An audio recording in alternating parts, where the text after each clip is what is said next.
Hello YouTube family, good morning, જય માતાજી. આજના આપણા નવા વ્લોગમાં આપ સૌનું ભાવભર્યું સ્વાગત છે. આઈ હોપ તમે બધા મજામાં જ હશો. મજામાં ના હોય તો ચિંતા નહીં કરવાની યાર, હું છું ને, જલસા કરો. તો આજે છે રાંધણછઠ અને આજના નવા આપણા વ્લોગમાં ખૂબ જ મોજ મસ્તી, મજા અને સાથે કંઈક સ્વાદિષ્ટ ભોજન, એની રેસીપીઓ, ઘણું બધું જોવાનું છે. તો ચાલો આજના દિવસને માણીએ આપણે એક સાથે. સાહેબ ગયા છે એના કામથી બારે, હમણાં આવી જશે સાહેબ, ત્યાં સુધી આપણે રસોઈ કરી લઈએ. અને આજ તો પાછી ઠપકાર લીધી હાડીઓ. આમાં શું છે કે ડ્યુટી ના હોય ને તો આપણને મજા આવે, આમ કંઈક સાડી પહેરવાનો હરખ તો બહુ થાય, પણ ડ્યુટી હોય ને પછી બધે ના પહોંચી શકીએ. એટલે આજે આપણે ડ્યુટી પર છે રજા, નાઇટ આપણી થઈ ગઈ છે પૂરી. એટલે આજે રાંધણછઠ છે ને રજા છે એટલે જરાક આનંદ કરી લઈએ. બાકી કાલ તો ફરી પાછા સાતમ, આઠમ, નોમ બધા દિવસ ડ્યુટી કરવાની જ છે, એટલે કાંઈ આપણને એટલો બધો સમય મળવાનો નથી. લઈએ હમણાં સાહેબ પણ આવી જશે. સાહેબ આવી જાય એટલે મળીએ સાહેબ સાથે. મિત્રો સાહેબ આવી ગયા છે, હવે આપણે ગરમા ગરમ જમી લઈએ. શું કેવું તમારું? ભૂખ લાગી ગયા હશે ને એકદમ? રેવું હાથ જવા દે. તો મિત્રો જમીને થઈ ગયા છીએ ફ્રી. સાહેબને દેખાડું તો નેક્સ્ટ ઇન્સ્ટામાં રીલ એડ કરવા માટેનું એડિટિંગ ચાલી રહ્યું છે. એડિટિંગ તમે રાગ જોવો સાહેબનો. હવે શું કરવાનું છે? હવે હે ને એક હું વિડીયો મૂકી દઉં બનાવીને, એડિટ કરીને, પછી આપણે સિરીઝનો એક ભાગ જોઈએ. તો ચાલો મિત્રો મળીએ સાંજે. હજી આપણે થોડું ઘણું રસોઈ નહીં બાકી છે, જે સાંજે કરશું. વાગી ગયા છે અત્યારના 2:30, એટલે મળીએ પાછા સાંજે. એ રાંધણછઠ આવે છે, રાંધણછઠ કે આવી ગઈ. કાલે હાઈતમ છે, તે ટાઢું ખાવું પડશે ને. ગાંઠિયા, મરસી પૂરી, પાપડી ને મેડમ બનાવવાના આજે ડબ્બામાં. જોયું, સાંભળ્યું ને, મોઢું તો ભડાકા નાખે એની વાત જવા દો. તો ચાલો મિત્રો, રાંધણછઠ છે તો થોડીક વસ્તુની ખરીદી કરવી પડશે ને આપણે. તો થોડો કાચો માલ લઈ આવી પછી આપણે બનાવી લેવા જવું પડે એમ છે. ઓહ, તો હાલો, મેડમ કહે છે તો મેડમ ને લઈને કાચો માલ લઈ આવી, પછી માલને મેડમ બનાવશે. કા મેડમ? પાકો. કાચો માલ માંથી પાકો માલ કરશું આપણે. તો હાલો, 6 વાગે તો થોડીક ખરીદી કરી આવી આપણે અને અમુક વસ્તુઓ લેતા આવીએ. આઈટમ્સ બધી મળી જશે આપણને, જે જોઈએ. આ મિની મોલ છે, સુપર માર્કેટ થી પણ થોડુંક મોટું છે, એટલે મળી જશે ત્યાં. ચાલો બધું ચાલો લઈને આવીએ, પછી મળીએ. જરૂર પડશે તો મોલમાં પણ દેખાડશું. હા, Oh my God! Wow!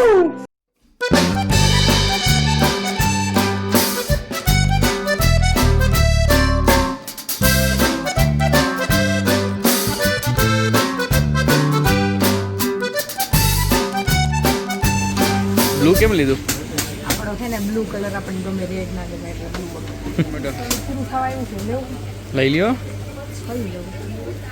એમ નહીં, ફરસી પૂરી માયોનીઝ નાખવાનું ના ભાઈ, હવે તો પૂરીમાં આ ચાટ બની ને તો હા, ઉપર બધી ટોપિંગ્સ નાખીને પછી માયો નાખીને. કાંઈ વાંધો નહીં. શું લીધું મેડમ તમે? એક મેદો લીધો, એક માયોનીઝ લીધું. હવે હાલે આગળ જવામાંથી. બકેટ તારા જેવડું એને લીધું. કેટલું જ હતો એમાં? હજી આપણે ચાલુ જ કર્યું છે વાલા. हम करे तो करे क्या, बोले तो बोले क्या. બેંક વાળા ક્રેડિટ કાર્ડ આપ્યા જ છે કા? એલા રાખે યાર. એમને મેડમ, તમે ગેસ ઉપર હું આઈ બનાવવાના હો દહીં વડા? હો, એનો તો શું જોવો છે એમાં? જોત પડે ને કઈ રીતે છે. ભમર ચક્કર જો ક્યાં હે આ લે. હા, કેટલું લાગે? કેટલું છે? આ 500 ગ્રામ છે.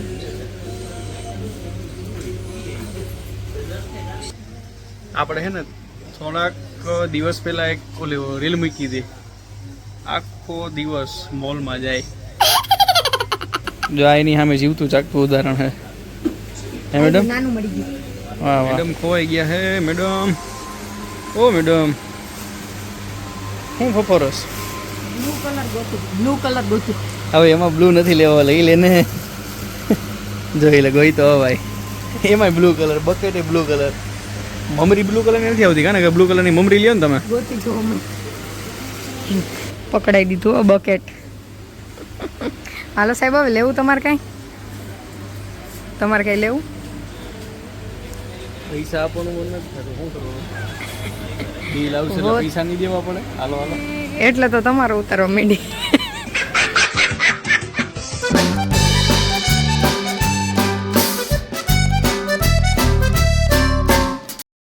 બિલ કરતા હતા ને તા તો હું તો આવતી જ રહ્યો બહાર.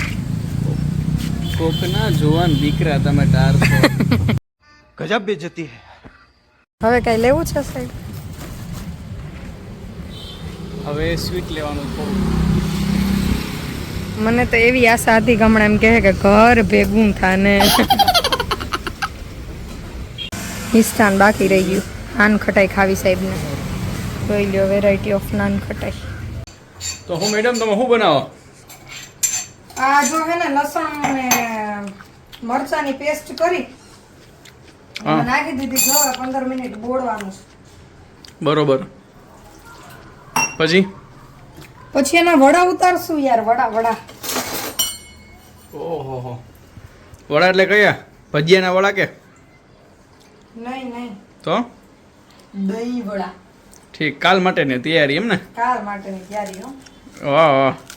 હજી ફરસી પૂરી કરવી છે, આ વડા તરવાના છે, એ બધું કામ હજી છે. ઓકે, ધીમે ધીમે થાય. ઠીક. હાલો મિત્રો, જમરૂખ ખાવા. મેડમ તમે ખાઓ જમરૂખ? ના મેડમ બસ ટાઈમ જ નથી. ઓહો હો હો. હાઈ તો મેઠમ તો તમારે જ છો પણ આજે રાણી રહોડામાં પલવાની. अभी मजा आएगा ना भिड़ो. આજે રાણી રહોડે પુરાણી. હારું હાલો બનાવો. અમે જોશું, ખાઈને આનંદ લેશું. તમારે હારું તો છે આ બધું. જરૂર પડે એ કહેજો, અમે તમને સાથ સહકાર આપશું બોલીને. એમ ને? હા બસ ખાલી વાતું કરાવો જ ઘણી છે. ભલે મેડમ, હાલો તી કે કામ કરજો તો કહેજો. હા ભલે શેઠ. વડા મેડમ, વડા દહીંના વડા. દહીં વડા કહેવાય ને મેડમ? હા, વાતું ના વડા બહુ કર્યા. દહીંના વડા. વાહ. દહીંના વડા બનાવે છે મેડમ. દાજો નહીં હો, તેલમાં જોજો. બાજી નહીં હો. મૂકવામાં કે કાંગડા બેઠા પાછા તેલમાં ના વયા જાય. ને કે રમે કે કાકા પાછા વયા જઈશું વળી. ના એમ તો નહીં વાંધો આવે. તો વાંધો નહીં. વડા તરાય છે મિત્રો, અને પછી આપણે એમાં મસ્ત મજાનું ઠંડુ દહીં નાખીને ખાઈ શકીએ. એટલે ખાવાના કાલ છે, પણ આજે સાહેબ ટ્રાય તો કરશે નહીં? હા, આજે ટેસ્ટ કરશું કે વડું કેવું બન્યું છે. ખાલી વડું ટેસ્ટ કરશું, પછી આવતીકાલે બપોરે દહીં વડા ખાવાનો પ્રોગ્રામ છે. કારણ કે કાલે સાતમ છે ને, શીતળા સાતમ.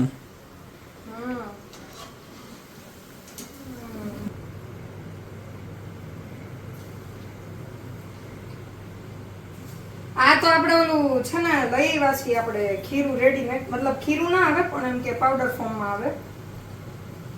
બાકી મમ્મી બનાવે ઘરે વડા પલાળી. હા, એક નંબર થાય હો. ખીરું ઘરે બનાવતા હશે ને? અને ઈ આપણી જેમ આવી રીતના તો હલાવીએ ન લેવું કે આ જે અવેલેબલ હોય એમાં આપણે બનાવી નાખીએ. ઈ આવી રીતે હલાવીએ ન લે. ઈ ટોટલી વસ્તુ એના દાણા શીખે જોઈ. દહીં વડા કરવા હોય ને એટલે. વાહ. દાડમના દાણા, 3-4 જાતની ચટણી ને 3-4 જાતના તો મસાલા, મતલબ આ કોરા મસાલા હો, પાવડર ફોર્મના મસાલા બનાવે 3-4 જાતના. અચ્છા. હા, બધા એક ગરમ મસાલા બધા ઈ શેકીને ક્રશ કરીને બનાવે. ઈ ને બીજા 2-3 જાતના ચટણી છે, મીઠું છે, જીરું છે, એવું બધું ઉપરથી નાખીને ખાવાની મજા આવે ને. એવું આમ બહુ જોરદાર બનાવે. વાહ. ક્યારેક છે ને આપણે પલાળીને એવી રીતના ટ્રાય કરશું. અત્યારે તો શું છે, સમયના અભાવના લીધે પછી આ પેકેટ લઈ આવ્યા ને એનાથી કરી નાખ્યા. કાલ તો સન્ડે છે, સાતમે પણ નોકરી ચાલુ છે ને મેડમ? નોકરી ચાલુ છે એટલે પછી નો સાચો ટાઈમ. કાંઈ વાંધો નહીં મેડમ. આપણે આવા કરી નાખ્યા, પણ પાછા કરશું ને ત્યારે આપણે ચોક્કસથી પાકું લ્યો. જેમ બનાવશું. ચાલો, વડા રેડી છે. વડા છેલ્લો ઘાણો. અરે પાકું લ્યો. છેલ્લો જ ઘાણો છે. પછી મેડમ ચૂલાને આપણે ઠારવો પડશે ને? એટલે પણ એમાં એવું હોય કે છે ને શીતળા માની પૂજા કરતા પહેલા છે ને આમ મસ્ત કિચન ક્લીન કરવાનું, એટલે પેલા આપણે આપણી ક્લીનિંગની પ્રોસીજર પતાવી દેશું, બધું મસ્ત સાફ સુથ થઈ જાય ને પછી સરસ માતાજીની ચુંદડી ને નાગલા ને બનાવીને. અચ્છા ભલે ચાલો તો ત્યારે આપણે મળીએ પાછા. Yes sure.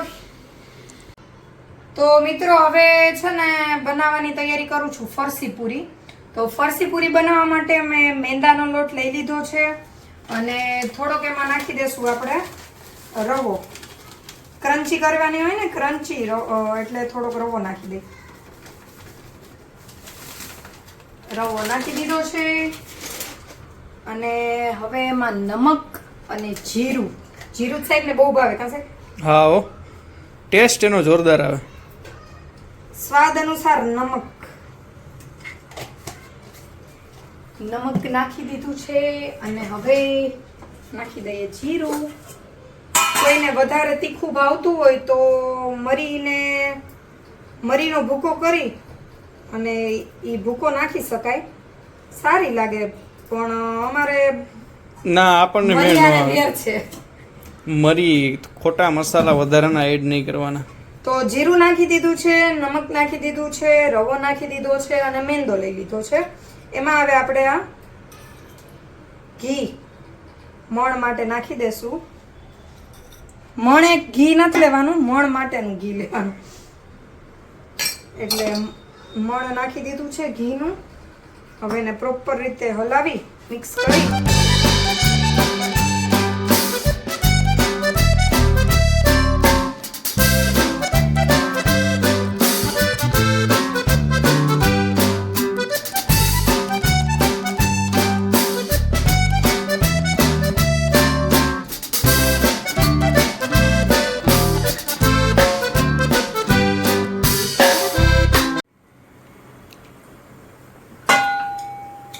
મસ્ત મજાનો ડો થઈ ગયો ને. હવે આપણે વણીએ છીએ અત્યારે. વણવામાં કાંઈ નહીં, ઇઝીલી. કોઈને નાની ફાવતી હોય તો નાની નાની કરે, કોઈ મોટી કરે. આપણે છે ને આવી રીતના આ ચમચી, કાંટા ચમચી આપણી ભાષામાં કાંટા ચમચીથી લઈને પછી હવે આને તળી લેશું. મસ્ત જો આટલી તો અહીંયા થઈ ગઈ છે આપણે.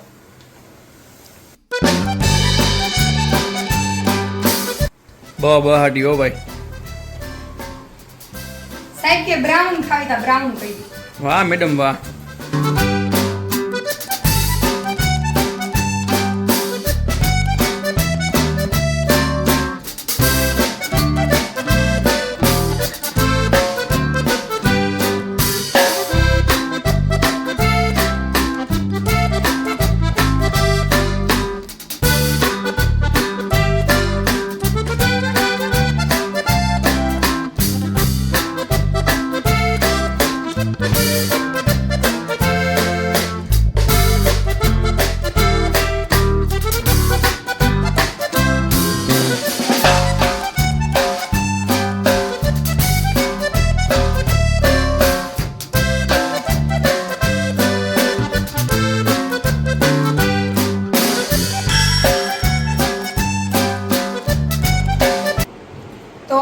મજાની સાફ સફાઈ આપણી થઈ ગઈ છે અને આજે એવું કહેવાય કે રાંધણ છઠના દિવસે રાત્રે છે ને કોઈ છઠના દિવસે આ પૂજા કરે, કોઈ સાતમના દિવસે કરે.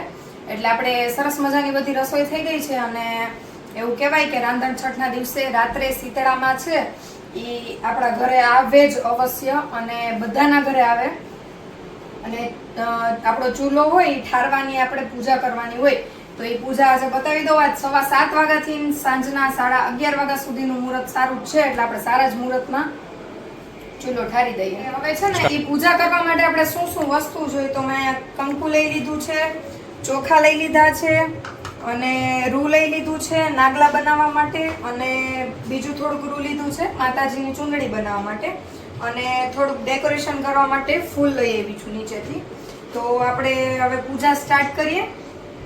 સૌથી પહેલા નાગલા બનાવવા માટે થઈને આપણે રૂની આવી રીતના લાંબી એક સળ બનાવી લીધી છે અને કંકુથી આપણે આ રીતે નાગલા બનાવીશું.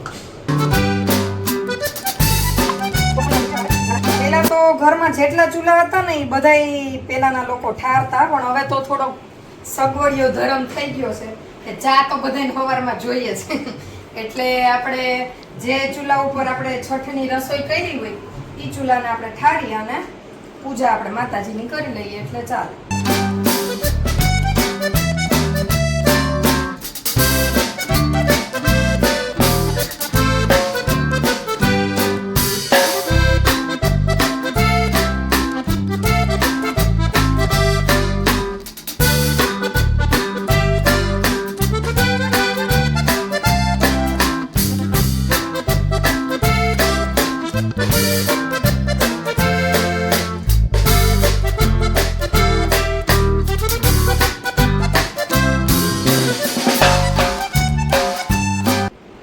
બોલો શીતળા માતની જય. તો મિત્રો રાંધણ છઠનું મહત્વ શીતળા સાતમને અનુલક્ષીને આપવામાં આવે છે, કારણ કે સાતમના દિવસે કોઈ સ્ત્રી ઘરમાં રસોઈ બનાવતી નથી, ચૂલા ઉપર રસોઈ બનાવતી નથી. એટલા માટે આગલા દિવસે રસોઈ બનાવી અને છઠનું આ મુહૂર્ત સાચવે છે. તો અને ખાસ એવું એક મહત્વ છે કે વરસ દિવસમાં એકવાર ઠંડુ જમવું નહીં સ્વાસ્થ્ય માટે પણ બહુ સારું કહેવાય છે. એટલા માટે રાંધણ છઠના દિવસે રાંધી અને સાતમના દિવસે એમ કે ઠંડુ જમવાનું હોય છે, પણ વરસમાં એક જ વાર, એમ પછી આપણે વારે વારે ઠંડુ જમવાનું નથી. એટલા માટે આપ સર્વને આજના દિવસની એટલે કે રાંધણ છઠની હાર્દિક શુભકામનાઓ. શુભકામનાઓ. તો આજના આપણા વ્લોગને અહીં વિરામ આપીએ. ફરી મળીશું એક નવા વ્લોગ સાથે. ત્યાં સુધી બધાને જય જય માતાજી. Good good night. નાઇટ.